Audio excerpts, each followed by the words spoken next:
Hello, I'm Robert, and I wrote the article 10 Reasons Not to Live on Mars, Great Place to Explore. If you look at Mars and look at the photographs, this is a photograph taken from Earth, you might think that this looks like a reasonable enough place to live in, as these things go, as the outside of Earth. So in the rest of the solar system, it looks pretty much like a desert landscape. And you've seen the pictures from the surface, and they also look pretty much like a desert landscape. And you can imagine setting up a colony, say, in the Sahara Desert or the Arizona Desert. And as long as you put a lot of money in it to start with, and then you can imagine having lots of greenhouses, and then eventually using the resources of the desert itself to build more greenhouses and getting stuff from the atmosphere and stuff. And in that way, you could hope to eventually colonize the entire desert. So it's not too surprising, given people who are really keen to colonize the solar system, they're not too surprising that they would take Mars as being their first step in this colonization process. And here, for instance, this is the Mars 1 lander. See it landing on the desert landscape of Mars. Artist impression of a Mars 1 habitat. And another thing that encourages people in this is the idea that human beings are great explorers and great colonizers, and there have been many colonizations since ancient times. And particularly colonizing North America is taken as an example. So you have when the first peoples, when they colonized North America, then it was there were no human beings on the entire continent, and that was a successful colonization. And then also you had the Europeans, and they colonized North America, and they established new colonies, and they were able to have permanent settlements in North America again. It's often forgotten that there are also such things as failed colonization attempts. And it's not guaranteed that if you try and colonize somewhere that you're going to succeed. So a good example historically is this one, and this is the Vikings. And the Vikings, they also tried to colonize, once again, North America. And there's clear archaeological evidence that they attempted this. They first colonized Iceland, where of course they just had a permanent population there, and then for a while they managed to set up they were the great colonizers, and they were great explorers, and very hardy and resourceful people. And they managed to set up a colony in Greenland, which at that time it was somewhat warmer, and they were dependent on agriculture. They couldn't live off the ice like an Inuit, but they were able to set up a colony in Greenland, and then finally they discovered and they set up a colony in North America, which they called Finland. They actually had 3 different names for different parts of North America, but the part that they set up the colony was Finland. And so here is a picture of, this is a photograph of some Viking boats, and this is North America, a kind of reenactment of the Viking invasion of North America. So they arrived there, they colonized North America, and they started to colonize it, and you can imagine in the boats these prospective colonizers with their various supplies and provisions and possessions, and full of ideas for what they were going to do on this new continent this new land. They wouldn't have known how big it was, and which they'd heard so much about, so much more fertile than Greenland. So it's a great mystery. Why didn't they proceed to colonize North America? But perhaps part of the reason is that they had so much sea behind them, and it was a very long journey just from Greenland, and Greenland was just a small colony, and then there was a long journey from there from Iceland. So it was a kind of supply chain issue. It might have been. And then also when you get to North America, then there was also the indigenous people. And to start with, they were quite friendly, but then the relationships didn't continue in the same vein, and the Vikings didn't get on so well with them, which you can well understand from the way that the Vikings typically tended to behave. This was quite common that this would happen. So this may have been part of the element of the reason why they weren't able to colonize North America as well. But it's not really known. It's just known that these settlements, they didn't last very long, only for a few years, and then apparently trading continued for quite a long time after that. And there was much that they could get, such as trees, for no trees in the South Greenland, and so forth. So many of these issues we may well encounter with Mars. And I would argue that the Viking attempted colonization is a much better model for what we're likely to happen if we attempt to colonize Mars, especially if we try to do it very quickly. We have a tremendous difficulty of supply to Mars. It takes 6 months to get there, but it's worse than that because you can only do the journey there every 2 years. So if you get to Mars and you discover you've got the wrong size of screwdriver or something, or there's something that you need that you haven't got with you, and you will then have to wait for 2 years at least before you get it. And it's going to be a highly technical journey to Mars, and highly technical because there's such intricate systems that are needed to keep humans alive inside a space station, and it would be exactly the same on the surface of Mars. And there are many cases where the ISS, for instance, they've had problems with their life support systems, and sometimes they've had to supply oxygen from the Earth. You wouldn't be able to supply oxygen from the Earth to Mars in the case of an emergency. So you may very well get Apollo 13 type incidents occurring at the distance of Mars. If you've ever listened to the transcripts, read the transcripts or listened to the Apollo 13 communications during the emergency, then there's a lot of need for confirmation, and people on Earth saying, is that really what you saw, and ask them to look at other readings and so forth. So when you have in an emergency like that, even between highly trained people, and one of the astronauts on Apollo 13 had actually written the manual for the systems that were involved in the emergency.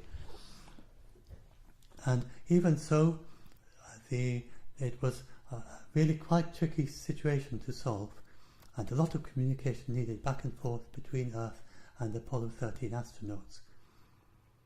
But if an emergency like that happens out at Mars, then you've got these light speed communication delays.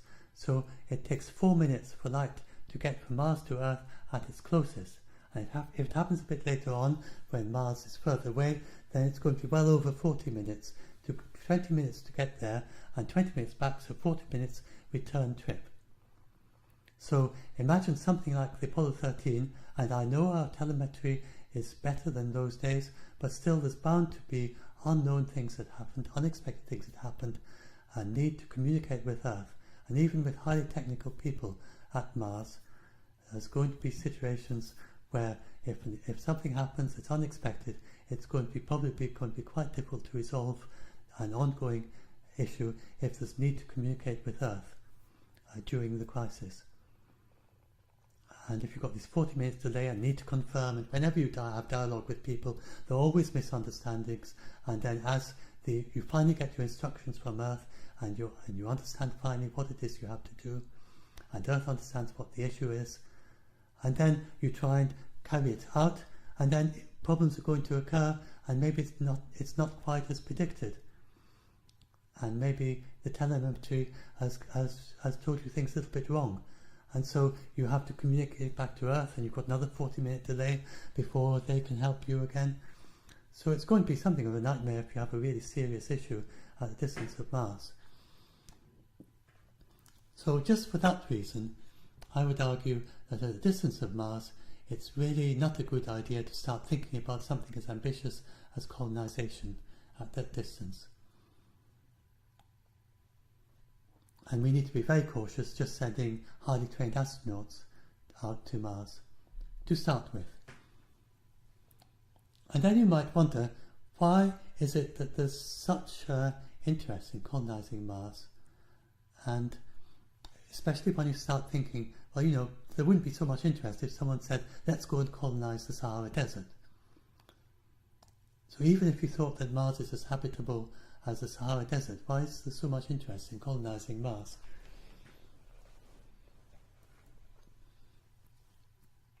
And I think this goes back to the early science fiction, which in fact in turn goes back to early astronomy. So in the 19th century, it was believed that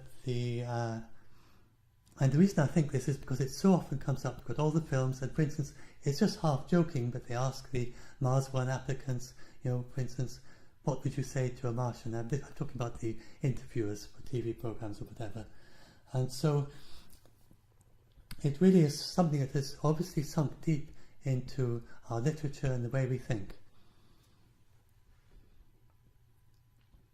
So historically it goes right back to the 19th century, when it was believed that it was very likely to be intelligent life on the Moon, technological civilization on the Moon and on Mars. This would not be a fringe idea, this would be a quite normal idea for an astronomer to have.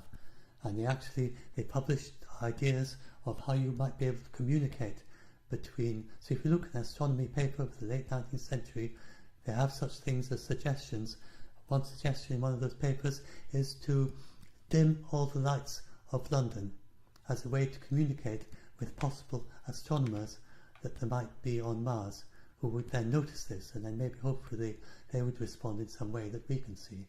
This is of course well before radio. So this is the climate in which Percival Lowell, when he started doing his drawings of Mars, and these were with the biggest telescope of his time, and doing careful drawings at times of best seeing, and having in the back of his mind surely the idea that there is very likely to be intelligent life and technological civilization on Mars. So this is Mars as we see it now, and now let's see the drawing as his very best drawings of Mars seen through a very powerful telescope of his time. And as you can see, it really looks there's very little resemblance between that and Mars as we see it now. He thought that these lines, that these were canals, and not actually seeing the canals themselves, of course, they'd be very narrow, but seeing the vegetation along the lines of the canals. And then these are kind of oases and irrigated regions of Mars. It's a very nice, appealing picture of the Mars irrigating their planet as it gradually got colder and dried out. And this has occurred many times in science fiction, but the very first science fiction was about the same time. It is the Edgar Rice Burroughs, and he as of the Tarzan novels, he also wrote these novels about Mars, very romantic novels involving such things as Mars princesses and so forth. And not very long after he wrote these novels, it became clear to the astronomers that actually there were no canals on Mars. And they returned once more to this picture, somewhat more that there were no canals on Mars.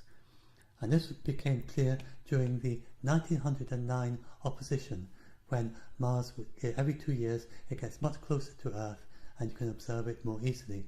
And by then they had good instruments, and they had photography was developed further, and it became clear to the astronomers of the time that there simply weren't any of these canals on the planet. And what's more, they could tell quite a bit about the atmosphere by then, using spectroscopy. And the very first paper, possibly the first paper on saying that there's no oxygen to speak of in the Mars atmosphere, you'd be surprised about how early it is, and it is in 1909, this very same opposition. It wasn't conclusive yet, but even the most conclusive, when it was finally concluded, I think you'll be surprised about how early it became conclusive. We're talking about the Lick Observatory and a paper published in 1926. By that time it was pretty clear that there was very little oxygen in the Mars atmosphere. They did it by a method involving looking at Mars when it is receding from Earth at its fastest, and at that time you can use the very slight shift in the light towards the red end of the spectrum. It's called the redshift, and you can use that to disentangle the signal of the light passing through the Mars atmosphere to deduce things about oxygen in the Mars atmosphere. And you can disentangle the signal from Mars from the other signals in that way by using this redshift effect. And so it was pretty conclusive by then, and they came up with this bound that it was less than the amount of oxygen that you would get, a third of the amount of oxygen at the summit of Mount Everest. So clearly you're not going to have things like cows and horses and people and things like that on Mars. We now know it's much less than that. And this is an easy observation to do in modern astronomy, and we keep tabs on the Mars atmosphere from Earth. So if you have come across these conspiracy theory ideas, and for instance there was one of the comments to my Science20.com article by someone there saying that there is oxygen in Mars, that the air is quite thin but you can breathe it, and he simply, these are the many pages you can feel, kind of fringe pages saying that this is the case. Well, there can't be some, it's just simply as impossible that there's some major conspiracy that is hiding this knowledge of the oxygen levels of the atmosphere on Mars, because astronomers anywhere in any country on the Earth, they can measure this. So here we are, back to Mars again. I just keep using this photograph so you don't need to keep thinking that it's some new one. It's always the same one when I come back to Mars. It's a rather fine picture by the Hubble Space Telescope, and here we have, in case you want to put the one on the right is, that's a dust storm, a global dust storm, but I'll get to that a bit later when we start talking about dust. So still here we're talking about, we discovered there's not very much oxygen in the Mars atmosphere, but we still thought that there might be vegetation, because that just needs carbon dioxide. So this, and particularly since there seem to be these seasonal changes in these dark patches. And it was really by the time you got to Mariner and the Mariner flybys and the Viking, the two Viking missions, they began to become quite clear that you couldn't have vegetation on Mars like we have on Earth, the kind of trees and grass and things like that. And it became clear that Mars is, apart from anything else, that it is extremely cold. Now you look at this and you see the ice caps, and you might think, well, that's the extent of the cold regions, just like it is on Earth. And the rest, you think, it's reasonably warm and quite habitable. But this is misleading. And Mars is actually much colder than it appears. So it's another one of these things where it's quite surprising planet. You keep on getting these surprises where things aren't quite as you expect. It's so very different from Earth in many, many ways. And our Earth-based intuitions, they just don't work when you apply them to Mars. So you look at that, so try and guess how cold you think Mars is. And you might think, okay, well, I've already given you a pretty strong hint that it's rather cold. So you start thinking somewhere like Canada, and you might start thinking maybe even Siberia, north of Canada. Well, it's way colder than that. And you might start thinking North Pole, but that's not nearly so cold, not nearly cold enough. So, in fact, the closest we have on Earth to the kind of coldness that you get on Mars is the Antarctica, and particularly it's the interior of Antarctica, because the coastline of Antarctica is a little bit it's not so cold. But in the very interior, then in winter it goes to minus 60 degrees centigrade. That's centigrade, not Fahrenheit. And in summer it's minus 20 degrees centigrade. Well, and the very coldest temperatures measured in Antarctica is minus 89 degrees centigrade. And this is in the Vostok station, which is not so very far from the South Pole. And this is where one of the Russian stations is. And they measured, this is a low enough temperature so that carbon dioxide would begin to freeze out as dry ice. Well, the temperatures on Mars at the equator at night, then it frequently gets cold enough to be below the temperature at which carbon dioxide freezes out as dry ice. And in fact, they also, every year, for instance, Curiosity, you can go and look, and there's a kind of weather station thing showing the weather today for Curiosity. So any day you can go and check what is the weather that Curiosity has recorded today. And if you do that, you will see this for yourself. And you frequently get temperatures well below the point at which dry ice forms from carbon dioxide. And the coldest temperatures recorded, and this is close to the equator, is below minus 100 degrees centigrade. That's a third of the way to absolute zero. More than a third of the way to absolute zero, well, depending what temperature you're at.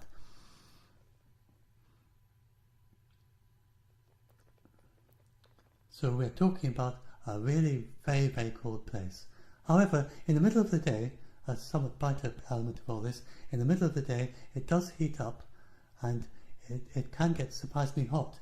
It's much hotter than Antarctica as well in the middle of the day, just talking about the equatorial regions, and the highest temperature recorded is a surprising 35 degrees centigrade in the shade.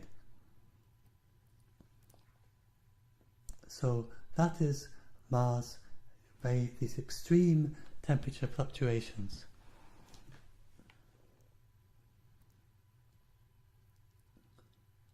So this is very different from Earth, and your poor old Vikings wouldn't have a chance somewhere like Antarctica. But then, if we're realising how very cold Antarctica is, then you might, realising how very cold Mars is, then you might get, there's a bit of a question there. Why isn't the surface of Mars completely covered in ice? You'd expect Mars to be white. Why is Mars red, and why isn't it white? And actually, it is not really properly understood why Mars is red and not white. In the case of Earth, this happened several times, that hundreds of millions of years ago, that the entire surface of Earth, during extreme forms of ice age, then the seas freeze. And you get not just the continents, but the entire surface of the Earth becomes what is known as snowball Earth. And in these conditions, then because it's all white, it's radiating light into space, it remains cold for a very long time. Earth manages to get out of that, and it gets out of that through the process of continental drift. And that's because the part of continental drift is that you have subduction of the oceans, and so you still have the ocean beds underneath all this, and you have the circulation of continental drift is not affected in any way at all by it being completely frozen over on the surface. So this continues, and what you have is you get carbon dioxide gets dissolved into the oceans. The carbon dioxide in the oceans, it forms limestone, and then once the oceans are frozen over, this limestone is still down there, and it gets subducted beneath the continents, and it returns to the surface in the form of carbon dioxide again through the volcanoes. So this is a continuous cycle that's going on anyway, but during snowball Earth, then it can't get back into the ocean again, and so the carbon dioxide, it builds up and up and up, and so eventually the Earth starts warming up. But this same process, this is not going to work on Mars, because Mars, it doesn't have any continental drift. The continents just started to split apart with the Valles Marineris, which is it's like a gigantic rift valley, and this is kind of a leading assumption anyway, is that's what it is. But it didn't get very far. And it does have volcanoes on Mars, but they're not being continually fed, and they put some carbon dioxide into the atmosphere, but they're not being continually fed by the subducted limestone. So there's no way that a snowball Mars could get out of it in the way that the Earth did. And it seems most likely that the answer to this is that if we go back to Mars, why isn't it completely covered in ice? Well, part of the answer is that it simply, very probably, didn't have as much ice and water to start with.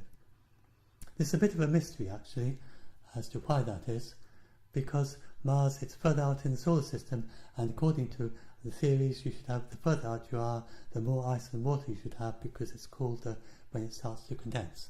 So it's a bit of a mystery as to why it has less ice than the Earth did. One possibility is that the Earth was seeded, that in the early solar system you've got frozen planetesimals from the asteroid belt, that they missed Mars and they hit Earth. But anyway, for whatever reason, it's not thoroughly unknown why this is, but Mars, it simply may have had much less ice and water than the Earth, and all the evidence does seem to suggest that. But that doesn't fully explain why it is like this, because it's known that there's ice also below the surface of Mars, and not just the surface ice caps. The ice caps don't give you quite a very clear idea of the extent of Mars. Actually, much of the surface of Mars, then you have below the permafrost layer, which is about 2 centimeters over much of the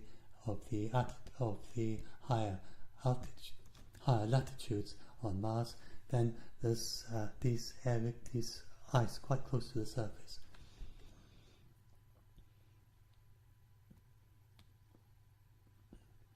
So why isn't the ice on the surface? This, though, is somewhat less of a mystery. It's fully understood why this is. And it's all connected with the thin atmosphere. So you may have heard of the Armstrong limit, which is as the atmospheric pressure goes down, the boiling point of water goes up. And when the pressure goes down to 6% of Earth normal, then that's the temperature at which water will boil at the temperature, that's the pressure at which water will boil at the temperature of blood. Your saliva would also boil, and the inner linings of your lungs would also boil at that temperature. Whereas your blood is contained within your capillaries, so that's not going to boil. Well, the pressures of the average atmospheric pressure on Mars, it's about 1/10 of the Armstrong limit. It's about 0.6%. And the highest atmospheric pressure on the surface of Mars, the very deepest point, the floor of the Hellas Basin, then this is about 1% of Earth normal pressure, so still well below that. And at the very highest pressure on Mars, then you can get liquid water forming briefly. However, its boiling point is just 10 degrees centigrade, so it's very close to boiling as soon as it forms, and so it very quickly evaporates. And this doesn't yet explain completely why there's no ice, but it turns out that over most of the surface of Mars, then the ice is also, it's sort of like its boiling point, is the point at which it goes straight from the solid phase into gas, into water vapor. So over the equatorial regions of Mars, then the ice very readily turns into water vapor. And it actually turns even well below 0 degrees C with such thin atmosphere, and over geological time, even deep below the surface in the equatorial regions, then Mars gradually loses all its ice. It gradually moves up towards the surface and has disappeared. Although it's known that there are some areas in the equatorial regions where there may be ice deposits a metre or two below the surface. There's some observations from orbit that hint at that.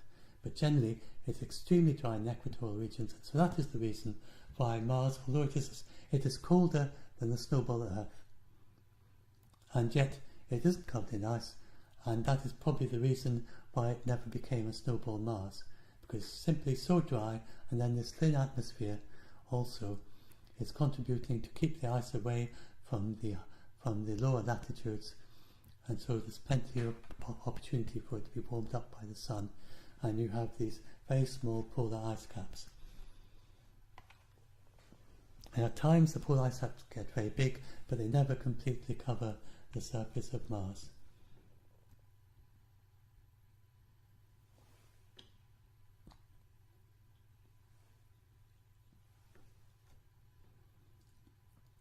So our Mars is now beginning to seem considerably less habitable, I would imagine.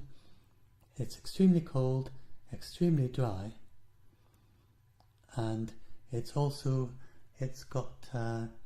very thin atmosphere, which we count as a vacuum. You absolutely would have to wear a spacesuit all the time on the surface, even for a few seconds, and you're dead. But you're without a spacesuit. And if you can't repair your spacesuit, then you're stuck in your habitat, and you simply can't go out.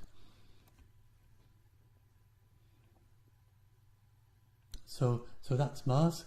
And then you might wonder, what's the closest analogue to Mars on Earth? Because Antarctica, it's right in terms of temperature. So Antarctica is cold enough in terms of temperature, but it's got all the ice. And the ice basically makes Antarctica far more habitable than Mars is. The Mars equatorial regions, because there's all this ice.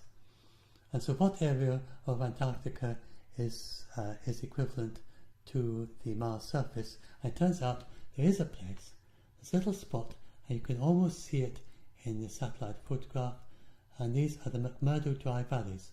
And what happens is that the mountains, they are able to hold back the ice sheet. So the ice sheet doesn't cover that little bit of Antarctica.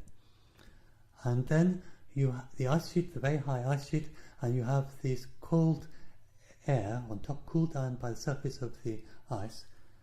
And it's so under gravity, it's very heavy. And you've got these winds that blow down these valleys at hundreds of miles an hour.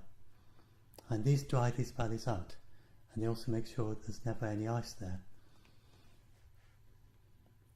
So this is a picture of one of these valleys, and it looks just like Mars looks very habitable in the photographs with rovers, and so this looks very habitable, but it's in fact extremely cold and extremely dry, and no ice there. It looks very much like it could be Iceland or somewhere like that, but in fact this is Antarctica. And so scientists looking for places on Earth that might give them some ideas of what Mars is like, this is one of the places they study. The other main place they study is the Atacama Desert in South America. And it has high mountains, so you get cold conditions, especially at night. And it's also extremely dry, and there's no ice or snow. So it just is so very, very dry, and as well as being cold. So these are, if you want to simulate Mars, that's the best that we've got on Earth. So you look at that and you might think, well, surely that's a completely lifeless landscape. But as it turns out, there is actually life there. And they're called crypto-endoliths. Crypto means they hide, and endoliths in the rocks. So underneath the surface of the rocks, you get these life forms. Now, I'm going to talk about this because this is video, this YouTube, then it works much better to have short videos. I think this very first one, in fact, is maybe rather, it's already got to 34 minutes, I see. So I think it's about time that I stopped and got on to the next YouTube video. So just leave you with that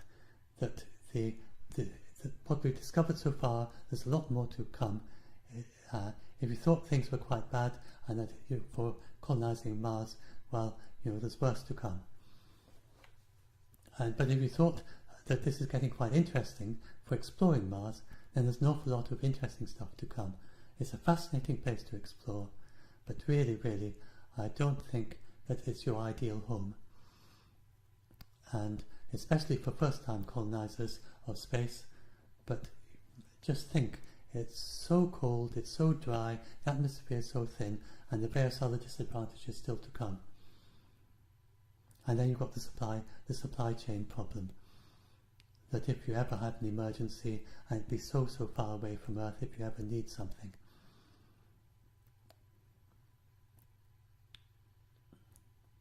And so I'm hoping that to help, that maybe some of the people who are intending to colonize Mars may think a little bit more about it. And the reason for doing that is not because I don't want people to colonize, and I think it's great for people to colonize, but it's just because I think it's going to be like the Vikings, and it's just not going to work. And also because there's certain reasons why Mars, because of the possibility of life on Mars, then that gives you other reasons why it's not ideal for colonization, as we will see.